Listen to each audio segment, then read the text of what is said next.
안녕하세요. 반갑습니다. 식자우한 단독자입니다. 자, 이 식자우한이라는 사자성어를 뭐 다들 알고 계실 텐데 굳이 한 번 더 풀어서 얘기를 해드리면 아는 게 많은 인간이 고민이나 근심이 많다라는 거예요. 그래서 이제 이 말에 대해서 단 한 번도 이제 아는 게 많았던 삶을 살아본 적이 없는 분들이 계세요. 세상에 너무 많습니다. 근데 이런 분들은 동의를 못 할 수도 있어요. 근데 그렇지만 이제 예를 하나 들어드리면은 이제 오늘날의 IT 시대가 이제 점점 더 이제 확장되고 발달하면서 키오스크 아시죠? 이 키오스크가 전국 매장에 널려 있고 또 금융이라던가 쇼핑뿐만 아니라 수많은 생활의 분야에서 이제 온라인으로 처리하는 게 점점 많아지고 거의 대부분을 차지하고 있어요. 그렇죠? 근데 이런 흐름에 따라가지 못하는 단순한 사람들이 있을 거 아닙니까? 이런 사람들이 고민이 많고 근심이 많을 거라고 생각하는 사람들도 있을 거예요. 근데 이러한 생각은 반은 맞고 반은 틀린 겁니다. 왜냐면은 저처럼 이제 머리통에 든 게 많은 사람들은 공감을 할 수 있는 내용인데 생각해야 할 것들이 많고 거기서부터 파생되어 나오고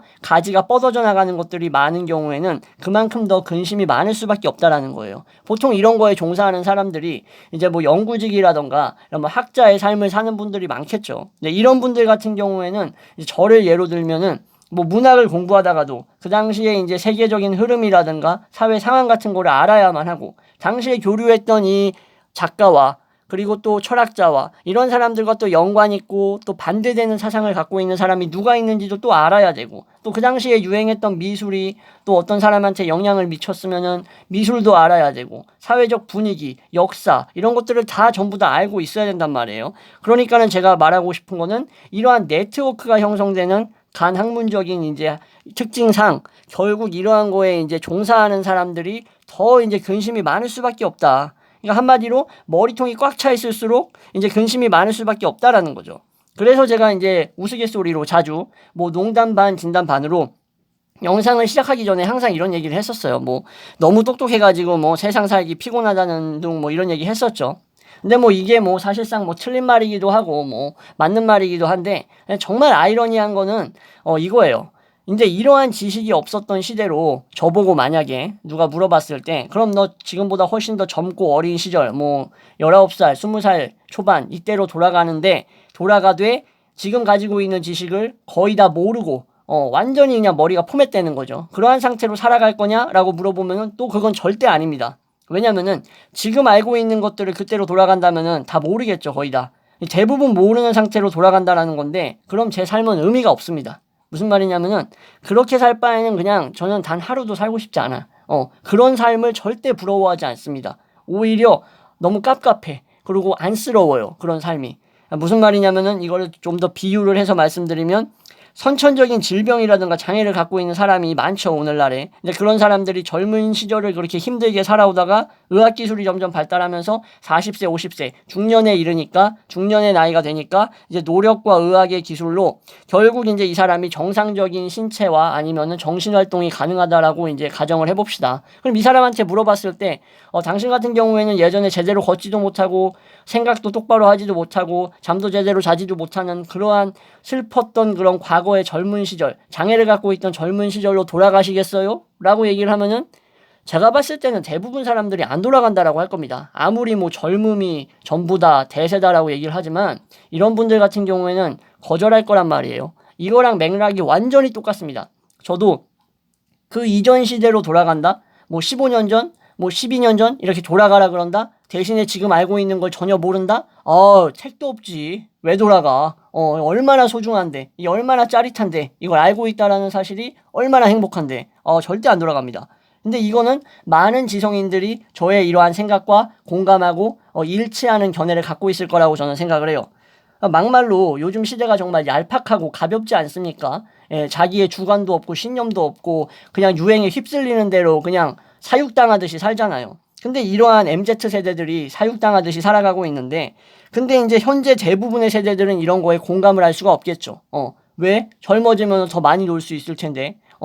더 활기차고 뭔가 더 열정적일 텐데. 그런데 뭐해? 그렇게 열정적이면 뭐해? 그 열정을 이상한 데다 쓰는데 아무 의미가 없는 거지. 예, 이해가 되시겠죠? 자, 이렇게 해서 오늘은 앞부분을 좀 길게 얘기했습니다. 이제 본격적으로 본론에 들어갈게요. 오늘은 이 말을 꼭 하고 싶더라고. 그래서 이렇게 좀 길게 얘기를 했어요. 다니엘 L.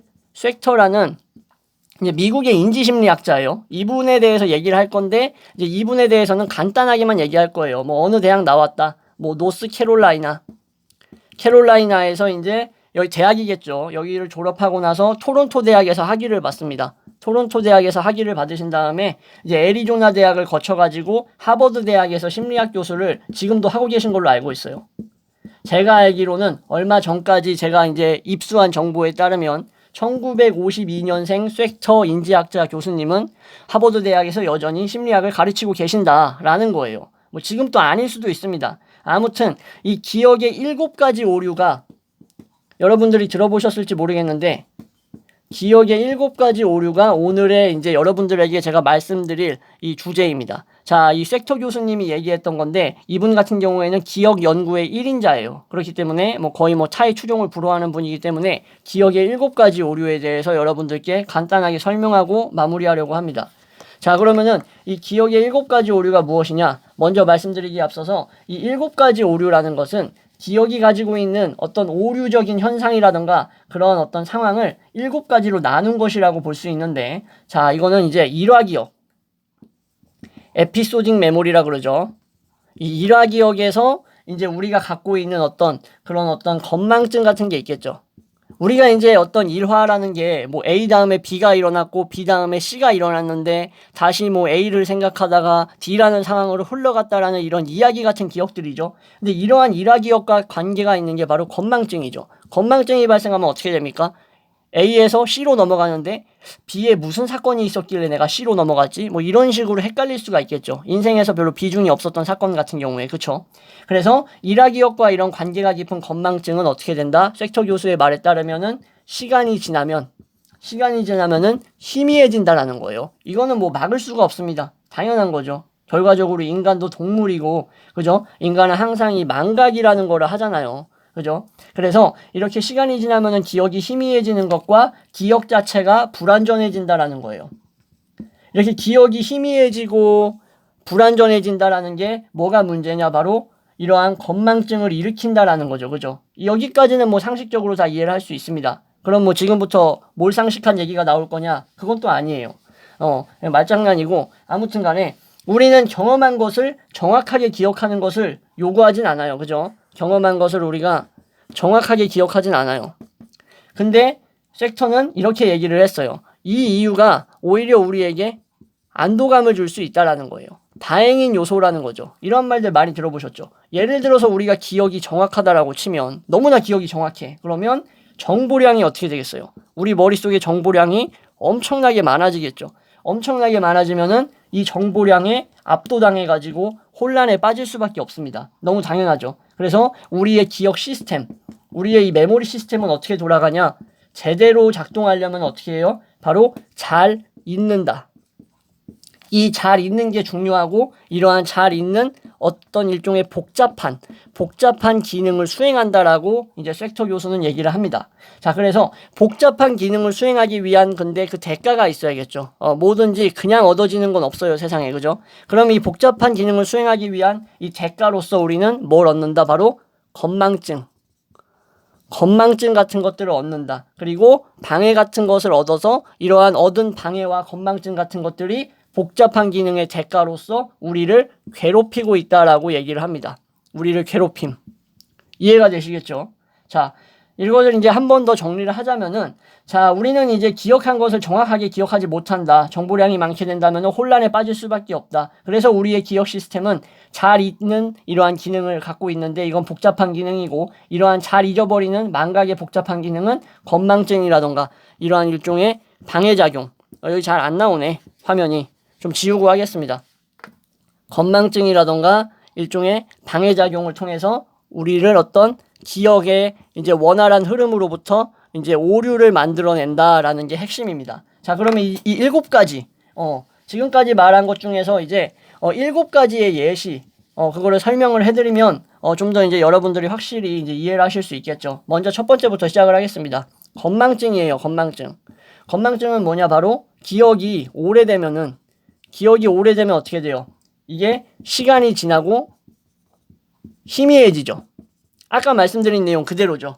너무나 당연한 거죠. 근데 이게 기억의 첫 번째 오류라는 겁니다. 그래서 예를 들자면 이런 거죠. 5년 전에 이제 내가 누굴 만났는데 어느 장소에서 만났더라? 뭐 이런 식으로 이제 기억이 이제 희미해지는 거를 의미합니다. 이게 기억의 첫 번째 오류인 건망증이라고 볼 수 있고요. 두 번째 오류는 부주의입니다. 부주의는 뭐냐면은 우리가 이제 뭔가에 정신이 팔려 있다라고 칩시다. 뭔가에 정신이 팔려 있어. 아직 끝내지 못한 어떤 회사의 프로젝트라든가 어떤 나의 업무가 있어.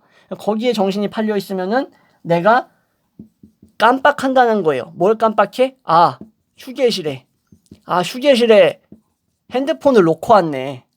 쉬다가 놓고 왔네. 또 딴 것도 놓고 왔나? 지갑도 놓고 왔네. 라는 게 왜 발생하냐? 바로 뭔가에 정신이 팔려 있는데 그 회사에서 업무에 정신이 팔려 있기 때문에 내가 휴게실에서 폰을 놓고 온 것까지도 깜빡할 수 있다. 이게 뭐다? 부주의의 예시라고 보시면 될 것 같습니다. 자, 그러면 이제 세 번째입니다. 세 번째는 방해예요, 방해.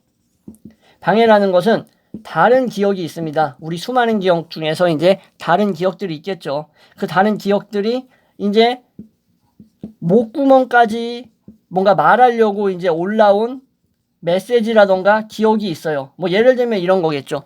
뭐 이제 후임이라던가 아니면은 뭐 이제 직속 상관한테 이 부분은 좀 아닌 것 같아가지고 좀 건의를 하려고 얘기를 하려고 딱 하고 있었어. 근데 목구멍까지 그 얘기가 딱 올라왔는데 갑자기 오늘 집에 무슨 일이 있었던 거야. 아침에 내가 출근하기 전에 뭐 예를 들어서 안 좋은 일이 있었어. 그러면은 그 기억이 갑자기 내 머릿속을 점유하면서 목구멍까지 올라왔던 지금 내가 말하려고 하는 건의사항이 생각이 안 난다라는 거죠. 이게 바로 방해의 예시입니다. 기억의 7가지 오류 중에 세 번째에 속하는 거고, 네 번째입니다. 네 번째는 혼란이에요.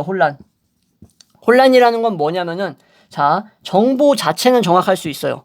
정보가 내용은 정확해. 뭐 예를 들어서 A는 B이다. 그리고 B는 C 때문에 생겨났는데 그래서 C와 A의 관련성을 우리는 봐야 된다. 이런 식으로 정보는 정확할 수 있어. 근데 그 정보의 출처가 부정확할 수 있다라는 거예요. 정보의 출처가 부정확하다라는 건 이런 거겠죠. 뭐 예를 들어서 뭐 어떤 우리가 이야기를 들었을 때 조금 있으면은 비가 한 차례 쏟아진대. 야, 누가 그래? 그랬을 때, 뭐, 일기예보를 많이 얘기하겠죠. 근데, 뭐, 일기예보가 아니라 어떤 사람한테 들었어. 그러면은, 야, 누가 그렇던데? 라고 얘기를 할 수가 있겠는데, 그 사람이 헷갈릴 수가 있는 거야. A가 그랬나? B가 나한테 이 얘기를 했나? 누가 이거를 나한테 얘기해줬는데? 라고 헷갈릴 수가 있는 거겠죠. 뭐, 좀 더 정확한 비유를 들자면은, 단독자가 공부를 하는데 명언이 있어. 이 명언이 갑자기 생각이 안 나. 데카르트가 얘기했나? 버클리가 얘기했나? 누가 얘기했지 이거를? 라이프니츠가 얘기했나? 이런 식으로 헷갈리는 거예요. 이해되시겠죠? 정보 자체는 정확하게 알고 있지만 출처를 헷갈릴 수 있다. 이게 혼란이었죠. 다섯 번째입니다. 다섯 번째는 암시예요. 암시는 이제 질문 방식과 유도신문 같은 걸 얘기하는 거예요. 유도신문을 해가지고 예를 들어서 이제 추궁을 할 때, 야, 이거 너가 했지. 너가 이거 훔쳐갔지. 너가 깨트렸지. 너가 저질렀지. 이런 식으로 얘기를 하면은 이게 일종의 질문 형태가 암시작용을 해가지고 기억이 재생성될 수가 있다라는 거예요. 기억이 재생성될 수 있다라는 것은 허위 기억에서 이전 심리학 영상에서 잠깐 다뤘던 내용이랑 유사하다라고 보시면 될 것 같습니다. 그래서 내가 그러지 않았는데, 내가 훔치지 않았는데, 내가 부수지 않았는데도 부수고 훔친 범죄자가 될 수 있다라는 거예요. 그래서 맞다, 내가 그랬었다라고 하면서 맞아요, 제가 훔쳤어요, 제가 부쉈어요 라고 말을 하지만 실제는 뭐다? 나는 그런 적이 없다, 과거에. 그렇지만 일종의 유도신문과 암시로 인해서 그 압박감으로 얘기할 수 있다는 거예요. 이게 기억의 7가지 오류 중에서 5번째인 암시입니다.